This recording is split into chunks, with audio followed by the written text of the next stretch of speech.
অন্যায় ভাবে কোনোভাবেই রাজনৈতিক সুবিধা নিয়ে যারা ডর শেখা জিগিরি যেটা রেল টেকা করে আদিবাসী হতে গেছে তাদেরকে কোনোভাবেই আদিবাসী হতে দেওয়া যাবে না।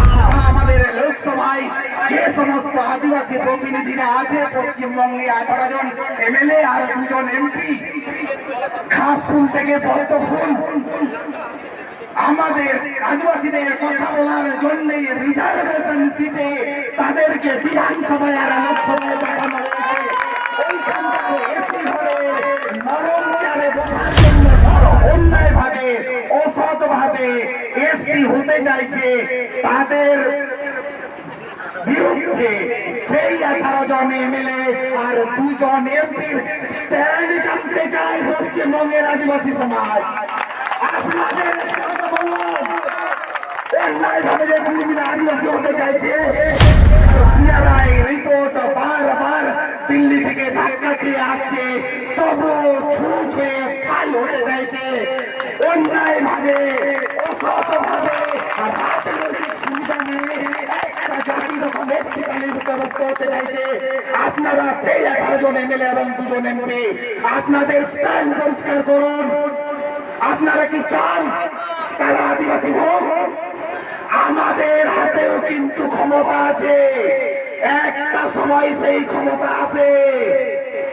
সেই ক্ষমতা যদি প্রয়োগ করি, যে আরামকে দ্বারায় বসে আছেন, যে এসি চেয়ারে বসে আছেন বিধানসভায় বা লোকসভায়, সেইখান থেকে হেরে করে তাইলে নামাবার মতো ক্ষমতা কিন্তু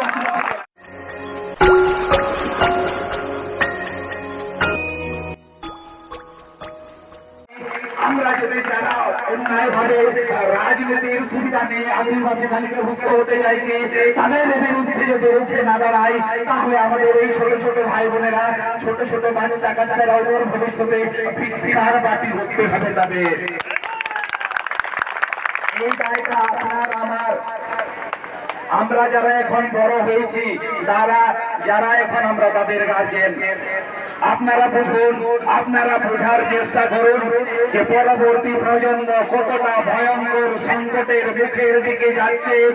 আজকে যদিও আমরা প্রায় 10 থেকে 12,000 মানুষ, 10 থেকে 12,000 আদিবাসী আমরা আজকে ডিএম এর দপ্তরে উপস্থিত হয়েছি প্রতিবাদ করার জন্য। এই রকমে পশ্চিমবঙ্গের 17টা ডিএম এর কাছে হাজার হাজার আদিবাসী আজকে রাস্তায় পথে নেমেছে।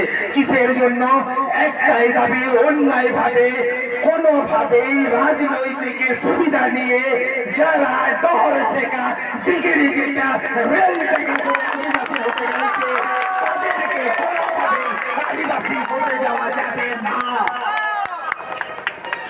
এই ক্ষেত্রে আমি বলবো, আমাদের রাজ্যসভা, আমাদের বিধানসভা, আমাদের লোকসভায় যে সমস্ত আদিবাসী প্রতিনিধিরা আছে পশ্চিমবঙ্গে 18 জন এমএলএ আর 2 জন এমপি, ঘাসফুল থেকে পদ্মফুল, আমাদের আদিবাসীদের কথা বলার জন্য রিজার্ভেশন সিটে তাদেরকে বিধানসভায় আর লোকসভায় পাঠানো হয়েছে। ওইখানকার এসি ঘরে নরম চেয়ারে বসার জন্য নয়। এতদিন ধরে গত বছর যখন 27 এবং 28 সেপ্টেম্বর অযোধ্যা পাহাড়ে র্যালি করা হয়েছিল মানুষকে সচেতন করার জন্য, গাছ আমরা কাটবো না, যেহেতু আমরা প্রকৃতির পূজারী, প্রকৃতিকে পূজা করেই কিন্তু আমরা দিনপাত করে আসছি পূর্ববর্তী প্রজন্ম থেকে এখনকার প্রজন্ম।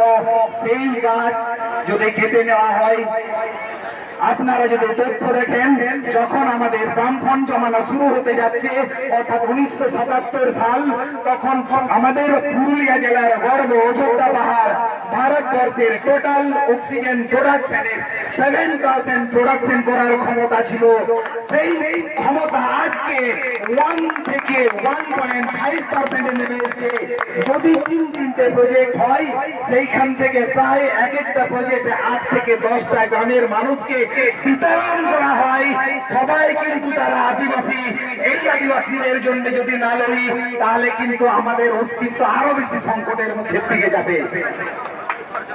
এখনো পর্যন্ত সেই অযোধ্যা পাহাড়কে নিয়ে আদিবাসীদের ফেক এস্টেটের চারদিকে ভর্তি হয়ে গেছে। আবার অন্যায় ভাবে অসৎ ভাবে এসটি হতে চাইছে, তাদের বিরুদ্ধে সেই 18 জন এমএলএ আর 2 জন এমপির স্ট্যান্ড জানতে চায় পশ্চিমবঙ্গের আদিবাসী সমাজ। আপনাদের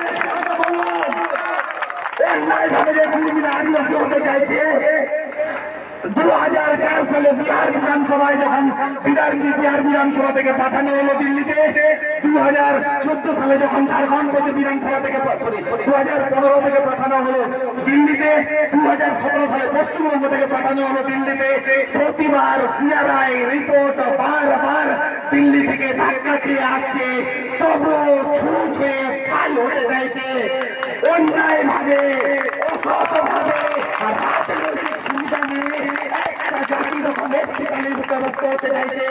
আপনারা সেই 18 জন এমএলএ এবং 2 জন এমপি আপনাদের স্ট্যান্ড পরিষ্কার করুন। আপনারা কি চান তারা আদিবাসী হোক? আমাদের হাতেও কিন্তু ক্ষমতা আছে, একটা সময় সেই ক্ষমতা আছে। সেই ক্ষমতা যদি প্রয়োগ করি, যে আরামকে দ্বারায় বসে আছেন, যে এসি চেয়ারে বসে আছেন বিধানসভায় বা লোকসভায়, সেইখান থেকে করে তাদের নামার মতো ক্ষমতা কিন্তু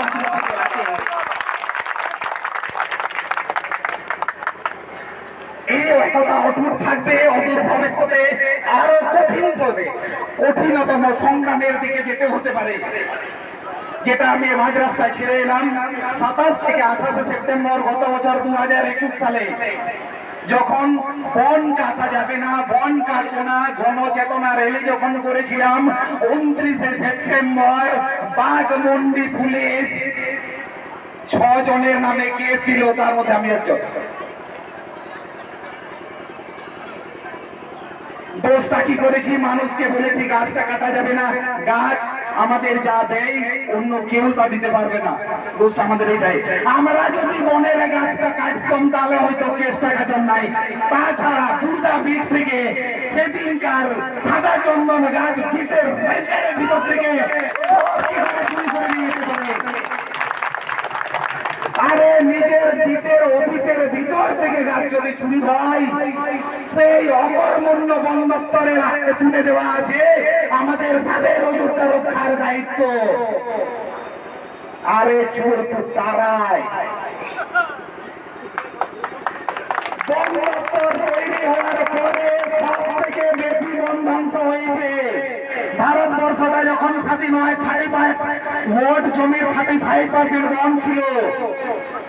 ভারতবর্ষে এখন 19.5 ভাগ, পশ্চিমবঙ্গে সেটা 14 ভাগ। এই 3টে প্রজেক্ট যদি হয়, 900 হেক্টর জায়গার মধ্যে 9 লক্ষ গাছ যদি কাটা যায়, তাহলে সেই পরিমাণটা কোথায় গিয়ে দাঁড়াবে সেটা ভাববেন।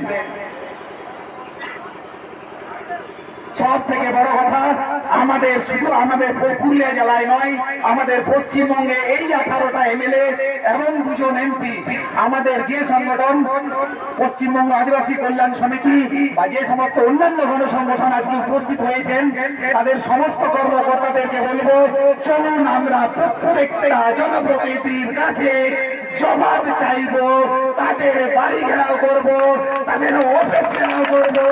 আপনাদের পরিষ্কার করুন।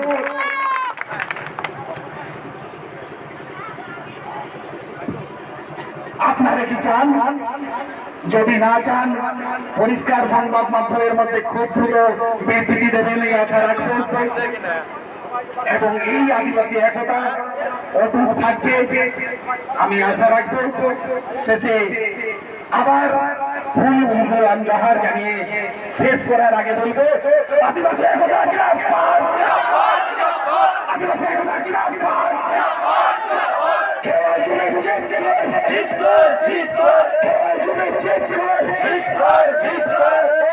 অত্যাচারের বিরুদ্ধে আদিবাসীরা লড়ছে, লড়বে।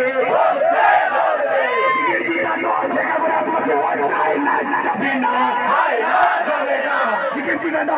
আদিবাসী চাই না, যাবে না।